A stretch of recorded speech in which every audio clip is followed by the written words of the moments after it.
Nahdiyah, NKRI harga mati, Pancasila jaya, prodi ekonomi Islam, sukses, yes, yes, yes.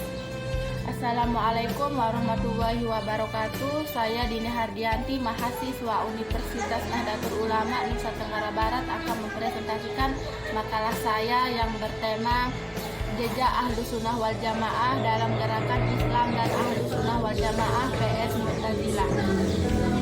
Sejarah munculnya nomenklatur Ahlus Sunnah wal Jamaah. Bahkan beliau sendiri yang memunculkan istilah tersebut melalui sejumlah hadis yang diucapkan, yakni hadis riwayat Abu Daud dan hadis riwayat At-Tirmidzi. Pendapat kedua menegaskan bahwa istilah Ahlus Sunnah wal Jamaah lahir pada akhir minggu kelima tahun Hijriah, yakni tahun terjadinya kesatuan jamaah dalam Islam, atau yang lebih dikenal dalam sejarah Islam dengan nama al-Jamaah atau persatuan. Akidah dan perluasan makna Ahlus Sunnah wal Jamaah. Tuhan bisa dilihat dengan mata kepala di akhirat. Sifat-sifat Tuhan seperti kudrat, iradat, dan seterusnya adalah sifat-sifat yang lain dari zat Tuhan, tetapi bukan juga dari zat Al-Quran sebagai manifestasi kalamullah yang kadim adalah kadim, sedang Al-Quran yang berupa huruf dan suara adalah baru. Ciptaan Tuhan tidak karena tujuan. Tuhan menghendaki kebaikan dan keburukan. Tuhan tidak berkewajiban membuat yang baik dan yang terbaik. Mengutus utusan rasul memberi pahala kepada orang yang taat dan menjatuhkan siksa atas orang yang durhaka. Tuhan boleh memberi beban di atas kesanggupan manusia. Semata pekerjaan manusia Tuhanlah yang menjadikannya, meski ada peran manusia di dalamnya. Ada syafaat pada hari kiamat, utusannya Nabi Muhammad SAW. Lahiran aliran Mu'tazilah. Semenjak itulah Washil dan kawan-kawannya dinamai dengan sebutan Mu'tazilah. Peristiwa yang diceritakan di atas dinilai oleh banyak ahli sejarah sebagai faktor utama penyebab lahirnya aliran Mu'tazilah.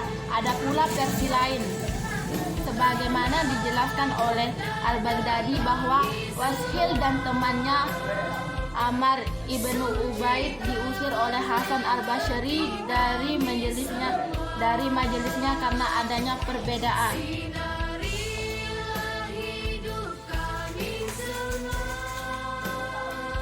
pendapat antara mereka tentang masalah qadar dan orang mukmin yang berdosa besar. Keduanya kemudian menjauhkan diri dari Hasan al-Basyri dan mereka pun disebut dengan kaum Mu'tazilah karena pendapat mereka memisahkan diri dari pendapat umat Islam pada umumnya tentang mukmin yang berdosa besar. Sekitar penamaan Mu'tazilah. Persoalan ini tampaknya ada kejelasan karena perbedaan pendapat di kalangan para ahli sejarah. Ada yang berpendapat bahwa nama Mu'tazilah diberikan oleh pihak luar, dan ada pula yang mengatakan diberikan oleh mereka sendiri. Pendapat mengatakan bahwa nama Mu'tazilah itu diberikan oleh pihak luar, biasanya bersumber dari peristiwa keluarnya Washil dari pengajian Hasan al-Basyri, di mana dari Hasan Basyri muncul ucapan i'tazala ana. Sebab-sebab dinamakan Mu'tazilah, yaitu dinamakan Mu'tazilah karena Washil ibnu Atta dan Ammar ibnu Ubaid memisahkan diri dari majelis ta'lim yang dipimpin oleh Hasan al-Basyri di Masjid Basyrah. Washil ibnu Atta memisahkan diri secara fisik atau i'tazala dari pengajian Hasan al-Basyri. Dinamakan Mu'tazilah karena pendapat mereka menjauhi pendapat lain yang berkembang waktu itu. dinamakan Mu'tazilah adalah karena pelaku dosa besar berada antara mukmin dan kafir, sama halnya memisahkan diri atau menjauhkan diri dari orang mukmin yang sempurna. Tokoh-tokoh pendukung aliran Mu'tazilah antara lain yaitu tokoh pertama Waqil ibnu Atta 80 sampai 131 Hijriah. Ia dilahirkan di Madinah dan kemudian menetap di Bashrah. Ia merupakan tokoh pertama yang melahirkan aliran Mu'tazilah. Yang kedua yaitu Abu Huzail, Muhammad ibnu Huzail ibnu Ubaidillah ibnu Makhul al-Awwab Alab. Ia lahir di Bashrah tahun 135 dan wafat tahun 235 Hijriah. Tokoh ketiga yaitu Ibrahim ibnu Sayyar ibnu Hani al-Nazam. Tahun kelahirannya tidak diketahui dan wafat tahun 231 Hijriah. Ia lebih populer dengan sebutan Al-Nazam. Tokoh keempat yaitu Ibrahim ibnu Sayyar ibnu Hani al-Nazam. Tahun kelahirannya tidak diketahui dan wafat tahun 231 Hijriah. Ia lebih populer dengan sebutan Al-Nazam. Perkembangan aliran Mu'tazilah. Pada awalnya, Mu'tazilah merupakan aliran teologi yang hanya dianut oleh masyarakat biasa. Tapi kemudian teologi yang bercorak rasional dan liberal ini menarik perhatian kalangan intelektual dan juga lingkungan pemerintah kerajaan Abbasiyah. Melihat hal demikian, Khalifah Al-Ma'mun 813 sampai 833 Masehi, putra Harun al-Rasyid 766 sampai dengan 809 Masehi. Pada tahun 827 Masehi menjadikan teologi Mu'tazilah sebagai mazhab resmi negara.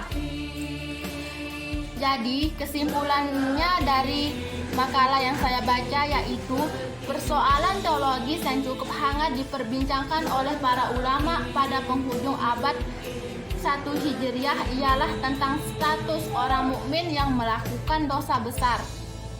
Apakah ia tetap mukmin atau menjadi kafir? Persoalan tersebut kemudian muncul pula di majelis taklim yang dipimpin oleh Hasan al-Basri 21 sampai 110 Hijriah sampai dengan 642 sampai 728 Masehi di Masjidil Bashrah. Masalah status mukmin yang berdosa besar tersebut muncul di forum ketika dipertanyakan oleh seorang peserta kepada Hasan al-Basri di pengajiannya. Di saat al-Basri masih berpikir untuk menjawab, secara spontan salah seorang peserta pengajian yang bernama Waqil ibnu Atta 80 sampai 131 Hijriah sampai dengan 699 sampai 749 Masehi memberikan jawaban. Menurut pendapat saya, katanya, orang mukmin yang berbuat dosa besar maka statusnya tidak lagi mukmin sempurna, namun juga tidak kafir sempurna. Dia berada di antara dua posisi yang disebutnya al-mazilah bain al-mazilatain, atau tempat di antara dua tempat. Itulah tadi penyampaian makalah saya, kurang lebihnya saya mohon maaf. Wallahul muwaffiq ila aqwamit thoriq. Wassalamualaikum warahmatullahi wabarakatuh.